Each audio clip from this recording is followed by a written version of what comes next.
আজকে আপনাদের দেখাবো ওয়ান পট মটরের ঘুগনি রেসিপি, যেটা তৈরি হয়ে যায় মাত্র আধ ঘন্টায়। তার জন্য প্রথমেই আমি রাত্রিবেলায় মটর ভিজিয়ে রেখে দিয়েছিলাম, যেটা সকাল হতে বেশ ভালো ফুলে গেছে। এখন এটা মিক্সিং বোলের মধ্যে মটরগুলোকে জল ঝরিয়ে নিয়ে নেব। আর তার মধ্যে বড় মাপে দুটো পেঁয়াজ কুচি করে দিয়েছি, দুটো বড় মাপের টমেটো, 2 চামচের মতন আদা রসুন বাটা, আর তারপরে ছোট ছোট টুকরো করে আলু দিয়ে দিয়েছি। আলু আপনারা স্কিপ করতে চাইলে করতে পারেন। তারপর এখানে অ্যাড করে দিয়েছি একে একে মশলা, যেমন নুন, হলুদ, 2 চামচের মতন কাশ্মীরি লঙ্কার গুঁড়ো, সামান্য লাল লঙ্কার গুঁড়ো, 1 চামচের মতন জিরে গুঁড়ো আর 2 চামচ গোলমরিচের গুঁড়ো, সবশেষে গরম মশলা গুঁড়ো।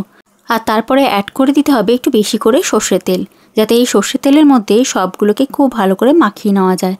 এখন সবগুলো হাত দিয়েই খুব ভালো করে মেখে নিয়েছিলাম। এইবার একটা প্রেসার কুকার নিয়ে সবগুলোকে ট্রান্সফার করে দিলাম প্রেসার কুকারের মধ্যে, আর পরিমাণ মতন জলও দিয়ে দিয়েছিলাম। তারপর প্রেসার কুকারে মুখ বন্ধ করে 6টা সিটি দিয়ে দিলাম। বাকিটা কিছুক্ষণ আমি লিড খুলে এভাবে গ্যাসে কুক করে নিয়েছিলাম, যাতে এক্সট্রা জলটা টেনে আসে। তাহলেই রেডি আমাদের মটরের ঘুগনির এই রেসিপি।